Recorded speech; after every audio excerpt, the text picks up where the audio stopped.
Okay.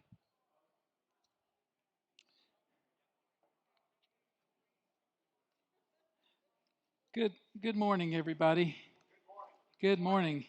I was told to go ahead and start, so I'll go ahead and start. I often do what I'm told, not always.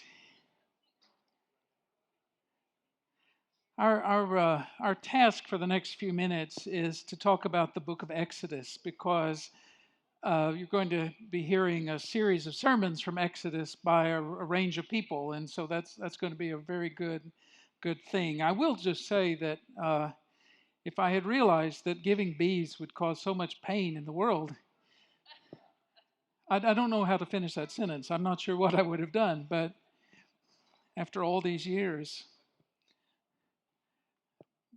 let it go might be the right answer to that, I think. So we're going to talk about Exodus for a few minutes, and I'd like to begin with a prayer, if I may. Lord, hear our prayers as we encounter your word, as we hear the story of those men and women and children long ago whom you freed from the horrors of slavery.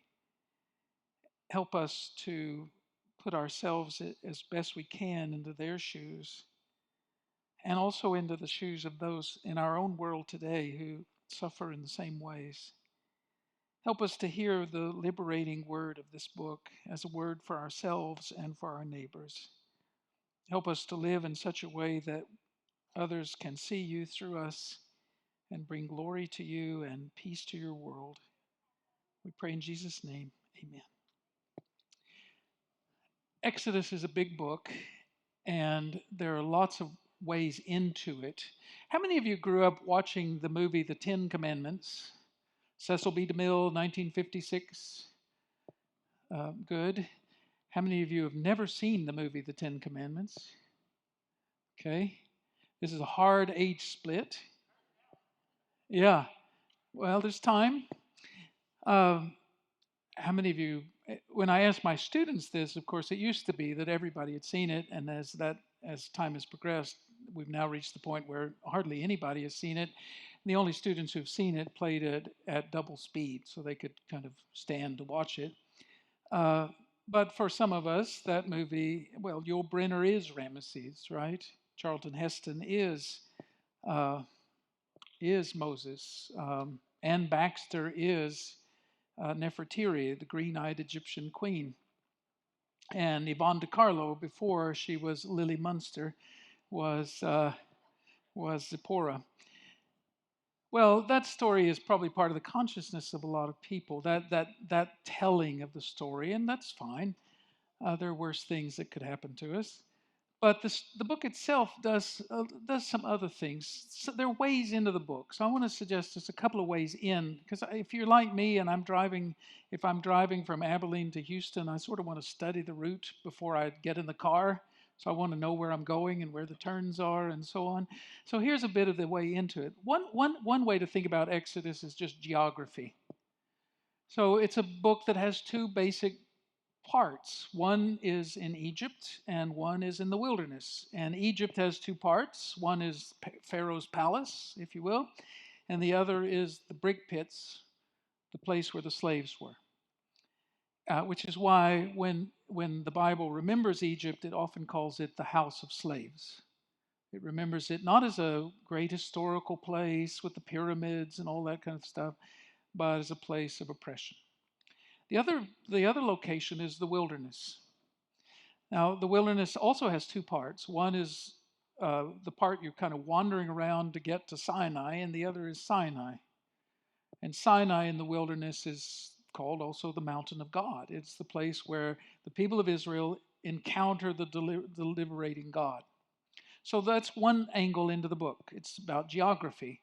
How do we get from the brick pits of Egypt to the holy mountain? Another way to think about it is just through kind of in a political way, if you want to say it that way. It begins in a world of oppression. And the weird thing about oppression is that often it accompanies anarchy. So you see, for example, one of the opening stories of the book is the Pharaoh arises who knew not Joseph, because our capacity for amnesia is pretty high, especially when we have power. He knows not Joseph, and he says to his people, these people are breeding, I'm paraphrasing, but only slightly. These people are breeding faster than we can keep up with, and they are going to become more numerous. And if we're invaded, they will join our enemies and they will overthrow us. And therefore, what we need to do is make sure that can't happen. And so we need to make sure they can't breed and they can't have babies. And by the way, let's get as much work out of them as we can. I say that, and I think the book starts there. I don't know if you've ever taught Exodus much, but I've had this experience with especially undergraduate students, young students, who read this book and they think about God and the power of God, and they think about this poor human being, and they really come away thinking that poor Pharaoh is being picked on. I don't know if you've ever heard anybody read it that way. I understand why people might read it that way, but how do I say this? That's just wrong. There's no fancy word for that. That's wrong. It's a very misguided way to think about it. I once saw a picture of Pharaoh with a little square mustache. Modern artists had sort of conflated two tyrants. And I think that's right. That's how we should read this story. This is a story about brutality and oppression. So the next story you read is the story of, remember, Shiphrah and Puah. I always tell my undergraduates, if you're thinking of names for your children someday, remember Shiphrah and Puah. But nobody ever does. And these are the jokes, so they don't get any funnier, so you might as well go with them. Shiphrah and Puah are midwives. They're two midwives for the whole group. Pharaoh intervenes. Talk about micromanagement. Exodus chapter 1. He says to Shiphrah and Puah, he brings in the midwives to the palace, and he says, I hear you're the people delivering the Hebrew babies. What I want you to do is check them out. If it's a girl, you can save her alive. It's a boy, you kill him. That's their job. This is coming from the top. This is now a policy of state. The empire is going to build itself on midwives who can tell whether it's a boy or a girl and act accordingly. So it's a state of terrible brutality. And the Shiphrah and Puah, whose name Shiphrah means something like pretty and Puah means something like sparkle, which I think is a wonderful name for a midwife or anybody else, really. They don't do it. The text says they fear God, whatever that means. And they know this is wrong and they don't do it.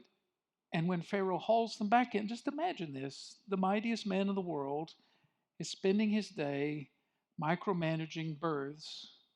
Probably has never been in a room where a child has been born. I'm sure he hasn't. And the women say to him, he says, well, why?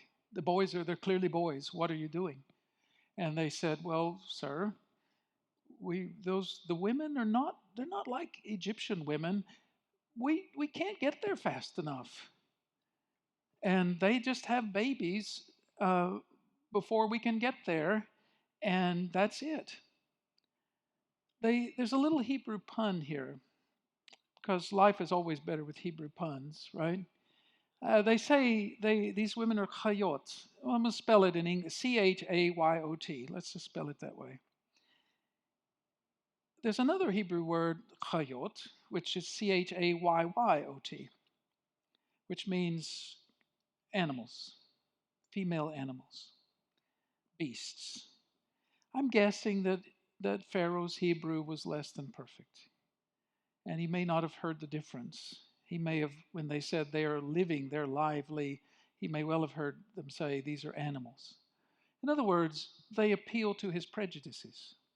They understand this is a man who believes that the people of Israel, he doesn't even call them Israelites, right? The Hebrews are people who aren't really people. They're basically animals, and we can treat them any way we want. We can breed them like animals. In West Texas, when I talk about this text, people get it because all of them have cows or sheep or something. This is what you do, right? You need a lot fewer males. The males end up on the styrofoam in the supermarket, right? which is not, let's just leave that right there. Uh, these people are being treated like cattle, which is why in chapter 2, and by the way, I'm not going to go at this pace, I'll pick up the pace in a second. In chapter 2, Yocheved, Moses' mother, has a plan. Her best plan, the best idea she can come up with, is to put her baby boy in a basket. Make sure the basket is waterproof. Put it in the Nile and hope. That's the plan. So you say to yourself, this is a story of desperation and horror. And that's how the book opens. And we have to read it with that in mind, that it opens in as horrible and bleak a way as possible. And then chapters 3 and 4, God meets Moses. I'm going to see about slides. You're welcome to these slides for what they're worth. But I'll come to this here. Just kind of thinking about the book. We get chapters 3 and 4. Moses is out. Now he's an old man, right? He's left Egypt. He's met Yvonne DiCarlo, Lily Munster, before Herman shows up, and this was anyway. And they building a family, and they're doing the things that people do. They settle down. They have a life. He's tending the sheep. He sees a fire on the mountain. And he goes to check it out because obviously wildfire is dangerous and scary and also interesting. And he goes to check it out.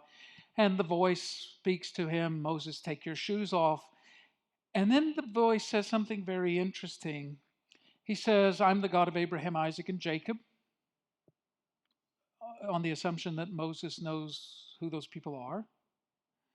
And then he says, I have seen the oppression of my people. I have heard their cry. I know their suffering, and now I'm going to do something about it. And those verbs, I see, I hear, I know, God has, they're verbs of cognition, of knowing, of recognizing something. God recognizes the suffering of human beings and is not indifferent to it, but decides to do something about it. And the thing God is going to do is to send Moses. And Moses then makes this beautiful, long, eloquent speech about how he doesn't know how to make speeches. Well, I'm not a speaker. No problem. Who made tongues for human beings? We got this. Yeah, but they won't believe me. No problem. Stick your hand in your shirt. What happened? Throw down your staff. What happened? Um, what should I tell them your name is? Well, I am who I am. You're in trouble when you ask a straight question and get a riddle as an answer. I am who I am. And then finally Moses says, well, actually, please send somebody else. I don't want to go. I don't want to go. I was all for it until you said, now go. I think it's a great plan. I approve of it. Please send somebody else. And the text says, the anger of the Lord burned against Moses. Why? Well, because God wasn't just giving him information, right? He's asking him to do something.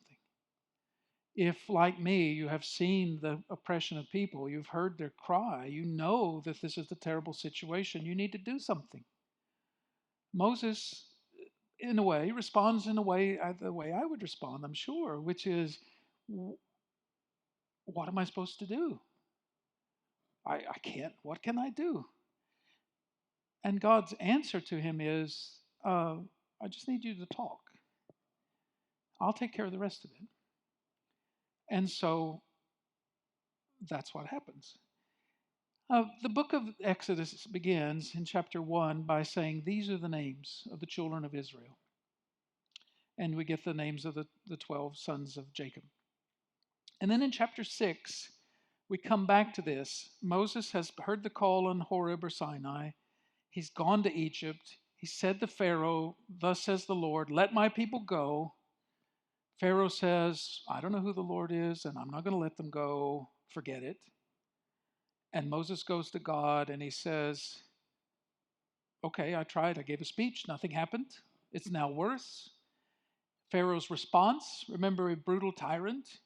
He says, obviously, if you're protesting, you have too much time on your hands. So what I need you to do is to gather not only the mud and make the bricks, but to gather the straw for the bricks. Remember, these are mud bricks. So you take mud and you have to have some kind of binder. So straw is a good binder. It's cheap. It's disposable. You could also use hair, dung. You need a binder for it. You got to gather your own. So let's make, you guys have got time on your hands. Let me step on you a little harder. And Moses goes and says to God, what happened here? Chapter 6, verse 1, God says, I am the Lord. So I think the first six chapters, I put the title, What's in a Name? I think that's another way into this book. Because in the beginning of the book, it says that the midwives feared God, but we don't know what that means. It means you don't go around murdering babies, that's good.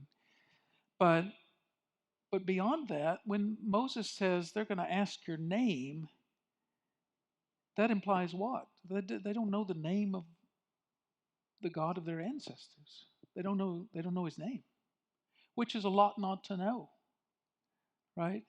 We're talking about a God who is a stranger.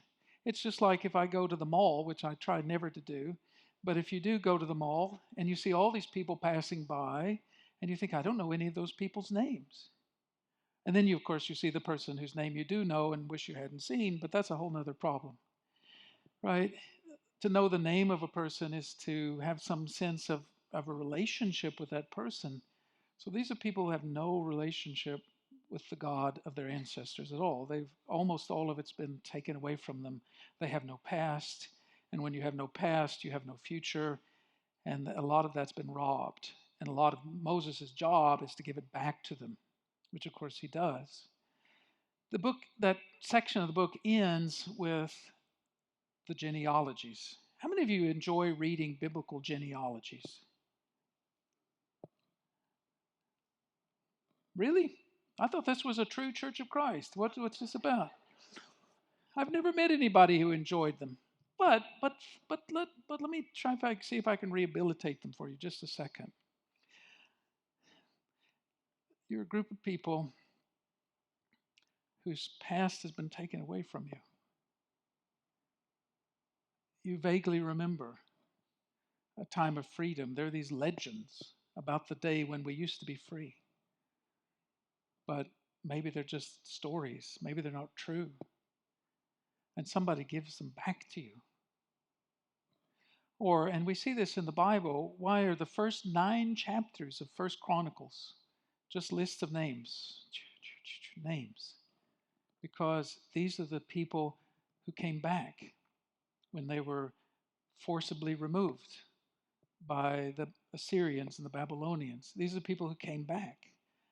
If you've ever been to a museum commemorating the Holocaust, the Shoah in Europe, you know that a feature many of them have is a great wall of photographs. Anybody seen this? You know what I'm talking about? Great wall of photographs uh, of people who died. To acknowledge this person, this was a human being who lived. This was somebody. They had a story. They had a life. They had relationships. Their life had a meaning. And I think that's what these genealogies are too. They're not just filler, although they do kind of move the story along. They're saying these are lives that have a meaning. And chapter 6 ends with Yocheved and Amram had 3 children, Miriam, Moses, and Aaron. This was the same Moses who brought the people out of Egypt. They have a story. How do you reclaim a story? The other thing to notice in chapters 1 through 6 is that who gets a name? You got Shiphrah and Puah, the 2 midwives, weird names. Moses, that's a weird name. It's probably an Egyptian name. There's debate about that, like everything else, but could easily be an Egyptian name. Aaron, not sure what Aaron's name means, but his boys uh, have Itamar. That's a good Egyptian name. And so they have Egyptian names, some of them. Who doesn't get a name is Pharaoh. That's why we don't know who this Pharaoh was. I mean, people look at it says he built cities called Pitom and Ramses, so that sounds like it's from the period of the Ramses dynasty. The trouble is there were 13 of them, right? Which one is it? We like to say, well, it's Ramses the second. One, because he reigned 67 years and he's a very powerful man. He built stuff all over the Egypt, stuff that's still there. He campaigned as far north as Turkey. I mean, this is a big deal, this guy. He has a tomb. We have a tomb of his 50 sons. These were the sons who didn't make it, right? So he had kids everywhere. Very successful king, but whoever was the king, his name is left out. Another thing to say in these sections is about the story, the call of Moses. And I think somebody will camp out on that, I'm sure. I just say one thing about whenever you see a story of a call of a prophet, Moses, Isaiah, Jeremiah, whenever you have the story of actually how they got called to be a prophet, they always say, please, please don't let this be happening to me.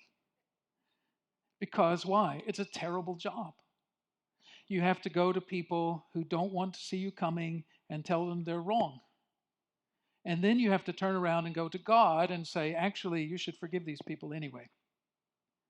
You have to argue with the people on behalf of God and with God on behalf of the people. It's a lousy job. That's why ACU doesn't have a major in being a prophet. We just have a minor in that so far. No, it's a terrible job. Oh, this, by the way, this is Ramses II. This is his mummy.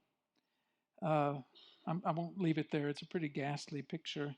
He lived to be about 90, though. He had arthritis. MRI scans have kind of found out some of his medical conditions, but he lived to be 90. And he left these statues of himself, which are enormous. So, was he a success? Was he a failure? Depends on how you look at it. The next part of the book is the plagues. I'm going to just do the plagues really quickly. There are 10 of them. They get progressively more horrible.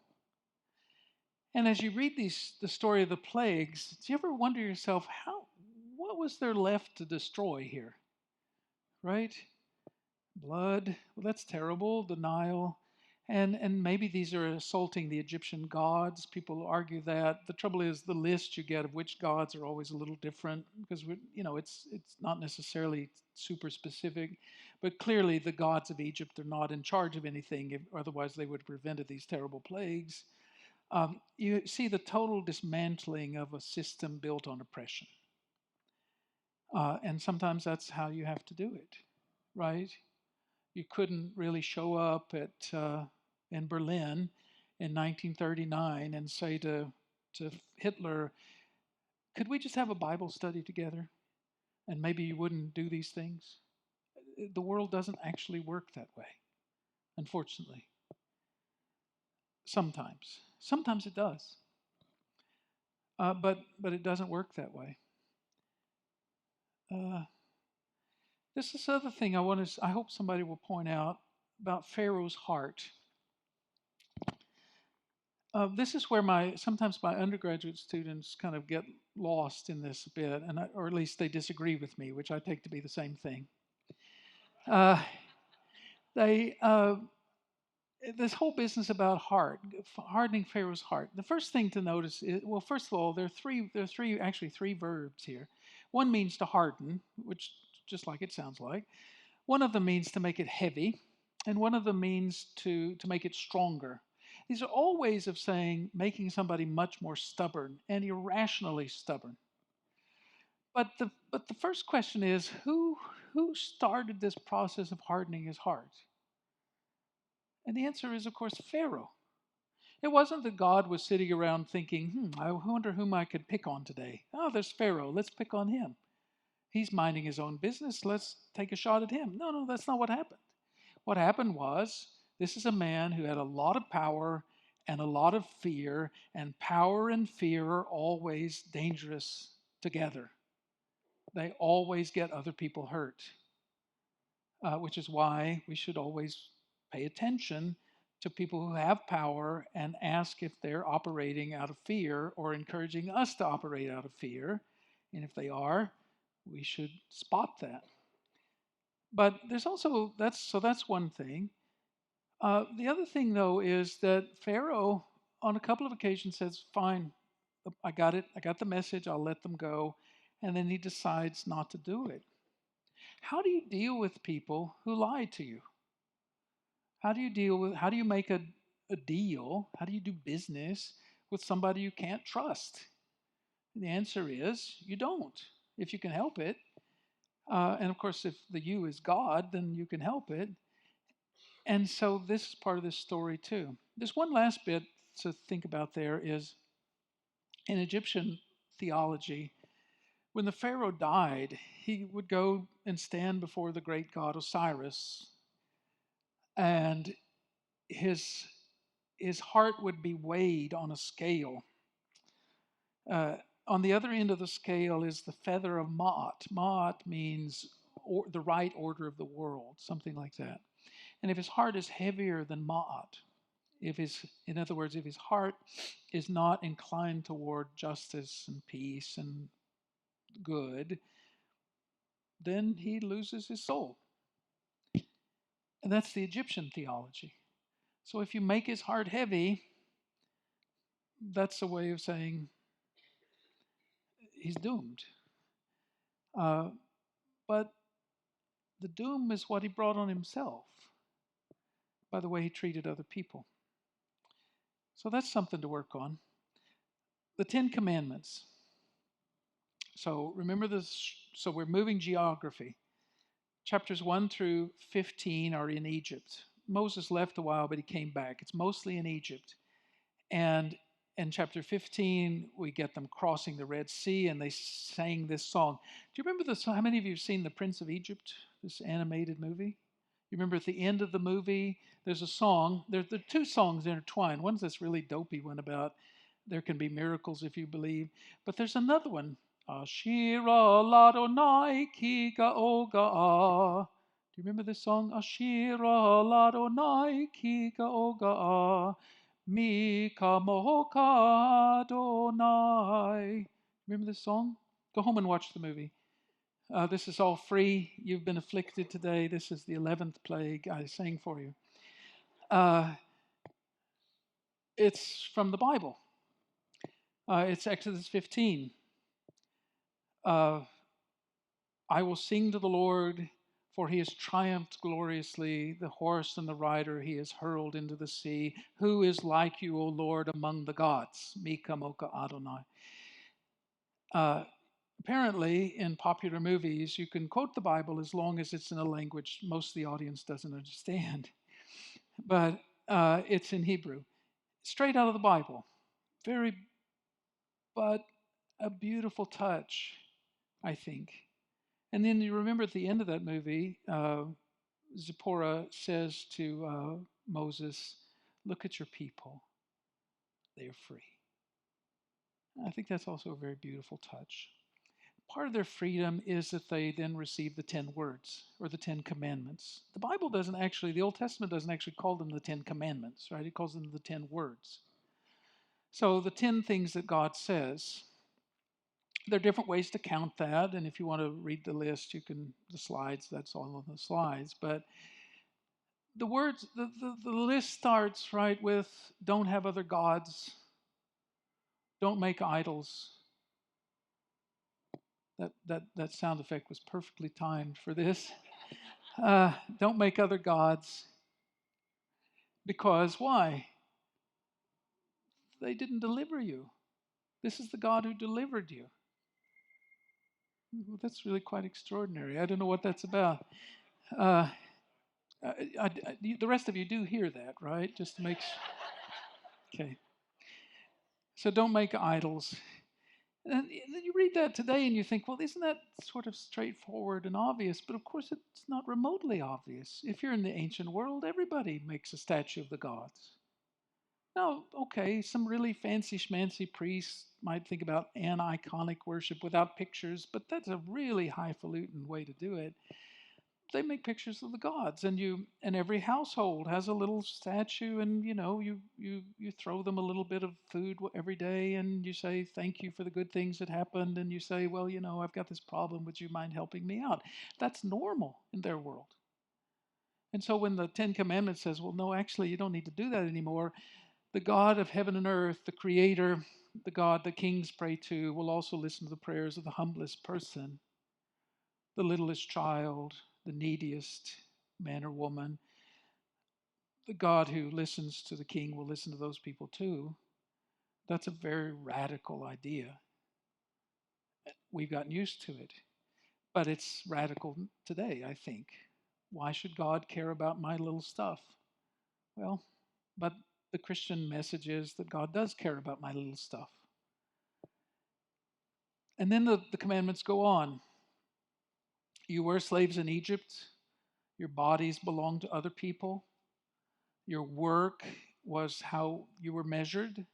And when you could no longer work, then there was no longer any reason to feed you. In Israel, you get a day off once a week, something nobody else in the ancient world did. It's a total innovation. You might say the Jews invented the weekend, and that's really true. That's in the Ten Commandments.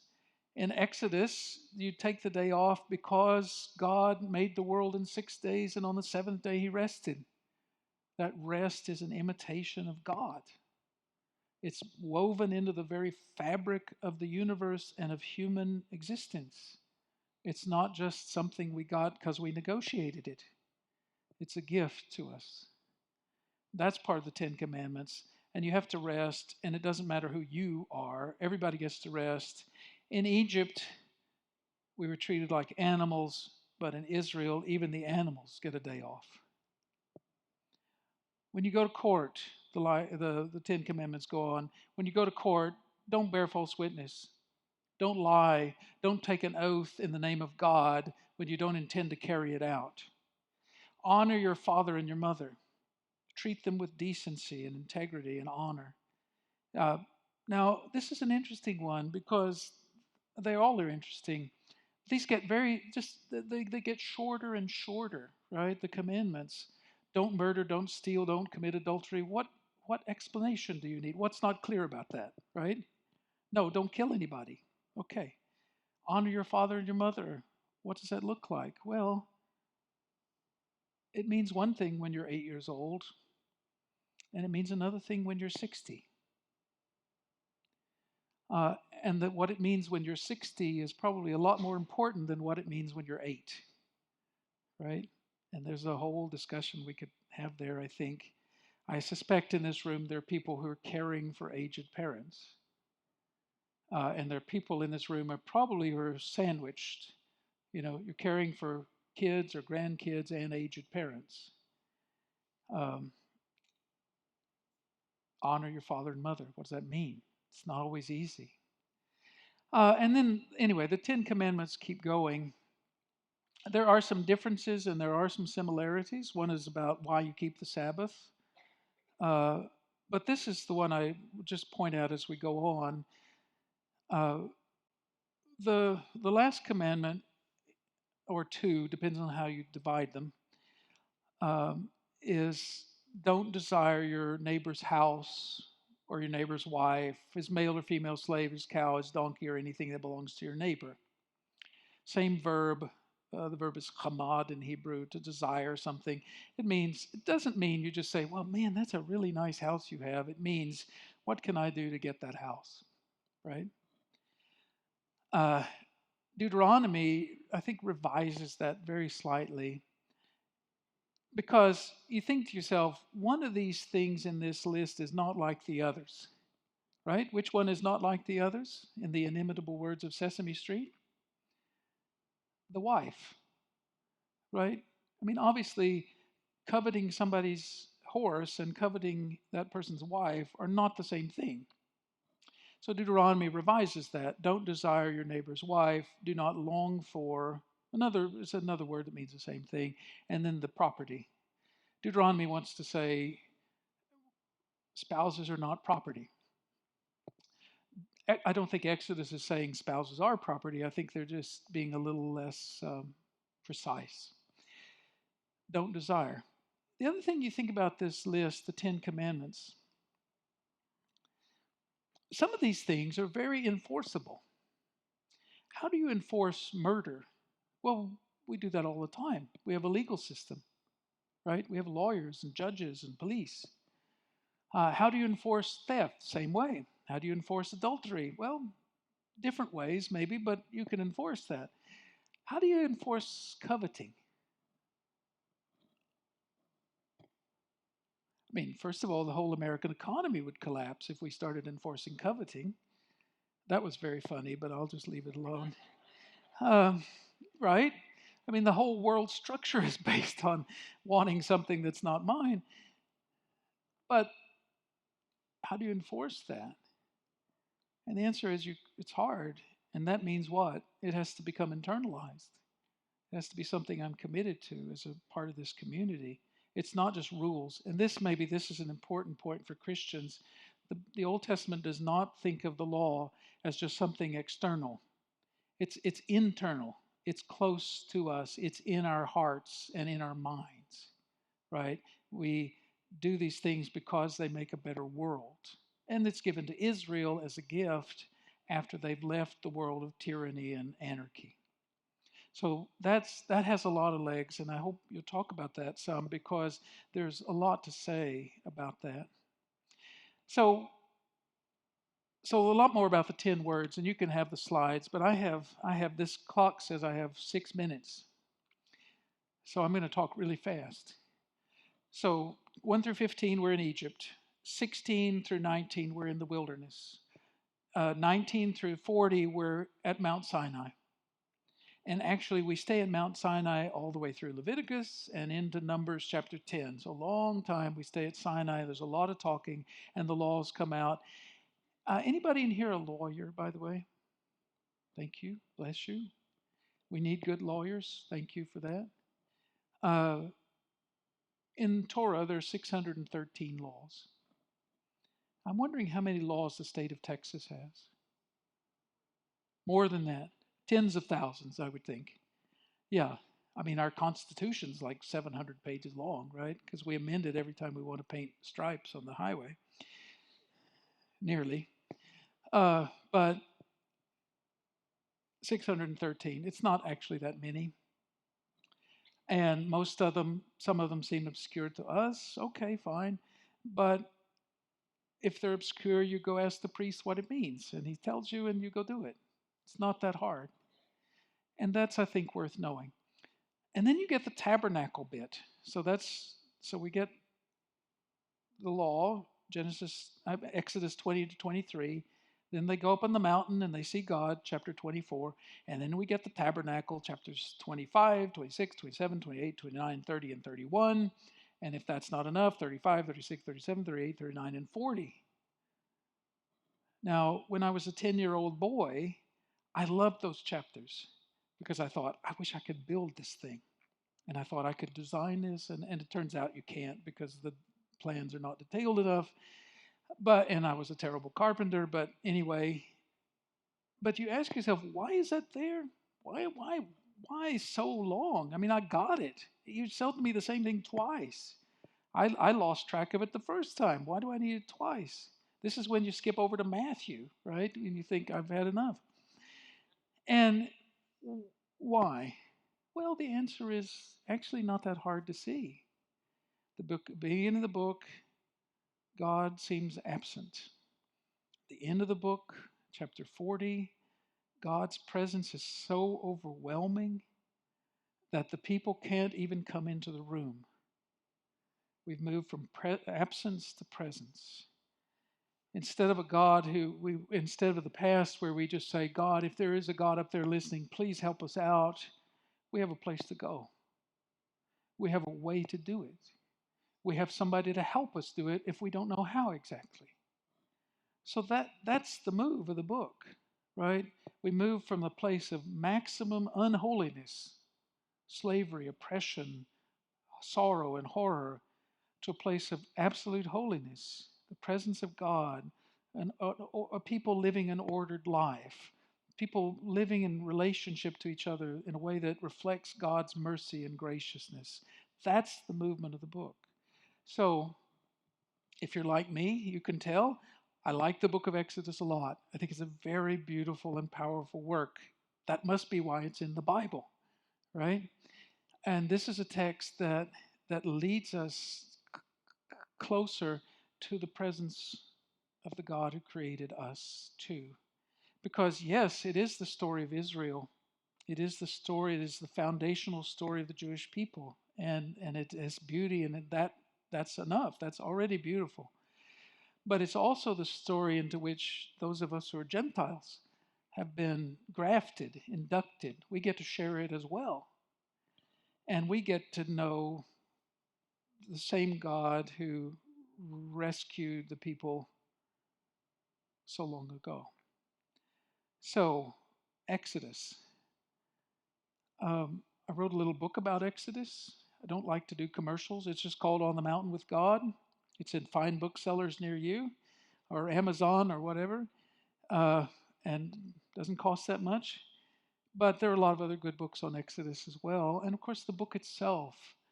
And what I wanted to do this morning then is just give you a little bit of taste of it. You're going to hear a lot more the next few weeks from your preachers, uh, and ask you just to hang with it a bit. If you look at it and you think, why is it doing this? Well, just try a little bit harder, because there's a purpose.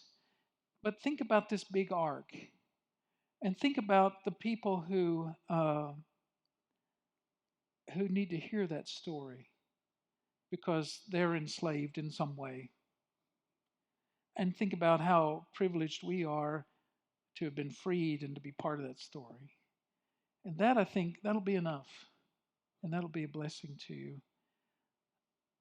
May God bless the reading of His Word and our encounter with it. May God give us all peace and bring us into His eternal presence in mercy, in the name of our Lord Jesus Christ. Amen.